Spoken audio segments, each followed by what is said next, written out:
ఇప్పుడు legendary producer Allu Arvind గారిని మాట్లాడవలసిందిగా రిక్వెస్ట్ చేస్తున్నాం. సార్, అందరికంటే క్రేజీ ఫ్రెండ్ మీరే సార్. ప్రతిసారి ఫుల్ ఫన్ క్రియేట్ చేస్తూ ఉంటారు. ఇది ఒక ఎటకారం బ్యాచ్. ఈ వాసు ఎటకారం, ఆ డైరెక్టర్ ఎటకారం, నేను మొత్తం ఈ ఎటకారం అంతా కలిపి ఈస్ట్ గోదావరి అంతా వెటకారం. జనరల్గా ఈస్ట్ గోదావరి ఒక వెటకారం డిస్ట్రిక్ట్. వాళ్ళకి ఆ ఫన్ను సరదా అంటే చాలా ఇష్టం. అందువల్ల మొదట్లో ఆయ్ అని పేరు పెడదామా అని ఆలోచించినప్పుడు ఒక ప్రాంతానికి ఆగిపోతుందేమో ఆయ్ అనేది, మిగతా ప్రాంతాల్లో తెలియదు కదా అని అంటే మేము కాసేపు కూర్చుని ఆయ్ ఎన్ని రకాలుగా ఉపయోగిస్తారు అని ఒక 20 రకాలు అనుకున్నాం ఆ ప్రాంతంలో. సో అందుకని టైటిల్ కరెక్టు. ఫిదా ఫిదా అనేది జనరల్గా ఇక్కడ తెలంగాణలో ఉండే టైటిల్, కానీ ఆంధ్రాలో కూడా సూపర్ హిట్ అయింది. అందువల్ల ప్రాంతానికి టైటిల్ని ఆపొద్దు, అందులో చెప్పే కంటెంట్ని బట్టి అది అంత దూరం వెళ్తుంది అని. సినిమా చాలా సరదాగా ఉండే సినిమా. అంటే ఇవాళ సరదాగా ఉండే సినిమాలు బాగా పే చేస్తున్నాయి కాబట్టి తప్పకుండా ఇది పే చేస్తాను అనుకుంటున్నాను నేను.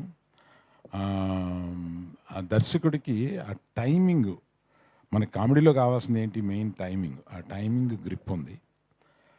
నేను ఫస్ట్గా నితిన్ని అప్రిషియేట్ చేయాలి. నాకు కథ చెప్పి నితిన్ అడుగుతున్నాం అంటే ఊరుకోవా అన్నాను వాసుని. అంటే హీరో అవ్వాలనుకున్నప్పుడు ఇలా కొడితే 20 మంది పడిపోయేలాగా అనుకుంటారు, కానీ ఈ కామెడీ సబ్జెక్టు ఫ్రెండ్స్ తోటి రోడ్ల మీద అల్లరి చేస్తూ తిరిగే ఈ సబ్జెక్ట్ ఎందుకు ఒప్పుకుంటారు అని అంటే, తర్వాత ఆయనతోటే నాకు చెప్పించాడు. నాకు కథ చాలా నచ్చిందండి, చాలా సరదాగా ఉంది. ఈ సినిమాలో నేను ఎంతమందిని కొడితే ఎంతమంది పడిపోతారని కాదు కదా, మీరు అలా అన్నారంట, హీరోయిజం ఉండాలి కదా అనేది. నాకు కాదండి, నాకు కథ హిట్ అయితే అదే హీరోయిజము అని.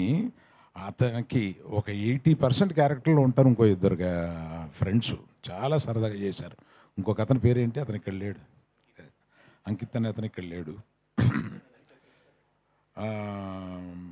కాకపోతే ఆ సినిమాలో నాకు నేను రష్ చూసినప్పుడు నాకు నచ్చింది ఏంటంటే, మొదట్లో ఏమో తిట్టాను, ఈ సినిమాని ఈస్ట్ గోదావరి వర్షంలోకి తీసుకెళ్ళి సినిమాని తీస్తామండి అన్నారు. అప్పుడెప్పుడో ఆ వర్షం అప్పుడే తీస్తాము, ఇలా తీస్తాం అలా తీస్తామన్నారు. అది సినిమా జరిగి వర్షాలు అయిపోయిన తర్వాత ఎప్పుడో వచ్చింది. అది వచ్చి దాన్ని ప్రతి సీన్కి వర్షం కురిపిస్తూ 1 కోటి చిల్లర వర్షానికి అయ్యిందండి. ఇది వాసు లెక్కలో రాసుకోవాలో మరి డైరెక్టర్ లెక్కలో రాసుకోవాలో తెలియదు. వర్షం వచ్చినప్పుడే వీళ్ళు సీన్లు తీశారు, వర్షం రప్పించారు, ఆర్టిఫిషియల్ వర్షం కురిపించారు. ఇలాగా. కాకపోతే ఫైనల్గా సినిమా చూసినప్పుడు ఆ గ్రీన్స్లోకి వర్షంలోకి మనల్ని తీసుకెళ్ళి మనం తడుస్తున్న ఫీలింగ్ తీసుకొచ్చారు. అందువల్ల నేను కూడా గట్టిగా ఏమనలేకపోతున్నాను. రిలీజ్ తర్వాత చెప్తాను. ఒకసారి ఏదో పెద్ద కుటుంబంలో నుంచి ఒక మనిషిని హీరోగా పెట్టుకుంటున్నాం కదా అని ఎన్టీఆర్ గారికి ఫోన్ చేశాను. ఫోన్ చేసి ఇలాగా నితిన్ అనుకుంటున్నాము అని అంటే, ఏమండి ఎవరి లైఫ్ ఆడదే, అది మనం సినిమాని ఫస్ట్ డే వరకు ఏదో మన బంధువులనో మనవాళ్ళనో ఇదని చెప్పుకుని తీసుకుని వెళ్తాం. ఆ తర్వాత వాళ్ళు పడే కష్టం, వాళ్ళు చేసే యాక్టింగు, దాన్ని బట్టి వాళ్ళు పైకి వెళ్తారండి. అందుకని మీ కథ బాగుందని చెప్పాడు కనుక చేసేయడమే అండి, ఇవన్నీ పెద్దగా ఆలోచించొద్దు. పెద్దవాళ్ళ కుటుంబంలో నుంచి ఇలాంటి క్యారెక్టర్ ఏమీ లేదు, సినిమా బాగుంటే పర్వాలేదు, బ్రహ్మాండంగా ఆడద్ది, మీరు డెఫినెట్గా మిస్ కానివ్వరు, చెయ్యండి బాగుంటుంది అని అన్నారు. సో ఇది ఇతనిలో ఆ మెరిట్ చాలా ఉంది, చాలా బాగా చేశారు, చాలా ఈజీతో చేశారు ఆయన. అమ్మాయి కూడా, అమ్మాయి ఇక్కడ లేదు, ఇవాళ ఏదో ఎక్కడో షూటింగ్లో ఉందంట, దుబాయ్ పెళ్ళికి వెళ్ళింది. ఆ అమ్మాయి పెళ్ళా వేరే వాళ్ళ పెళ్ళి అంటండి. సో ఈ తర్వాత ఇలా చెప్పినప్పుడు మీ అజయ్ గారు మ్యూజిక్ డైరెక్టర్గా నాకు చెప్పారు, వాసు ఒక కొత్త కుర్రోళ్ళు కొంతమంది వస్తున్నారు, మన సినిమాలో ఎంకరేజ్ చేద్దామని.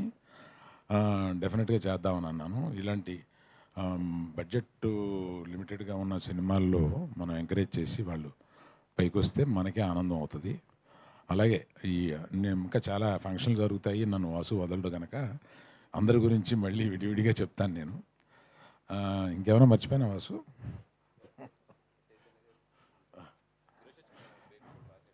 ఎవరు?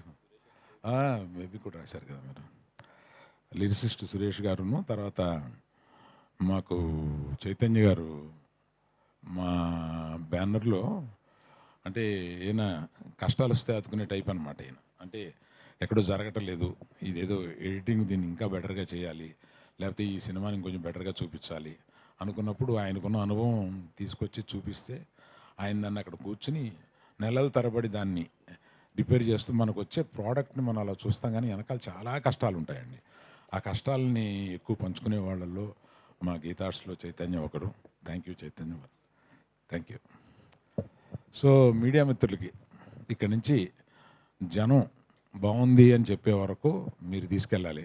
మాకు ఓపెనింగ్ వచ్చినాయి అంటే మీరు కొంత కారణం అవ్వాలి. Thank you very much. Thank you sir, thank you so much. Yeah.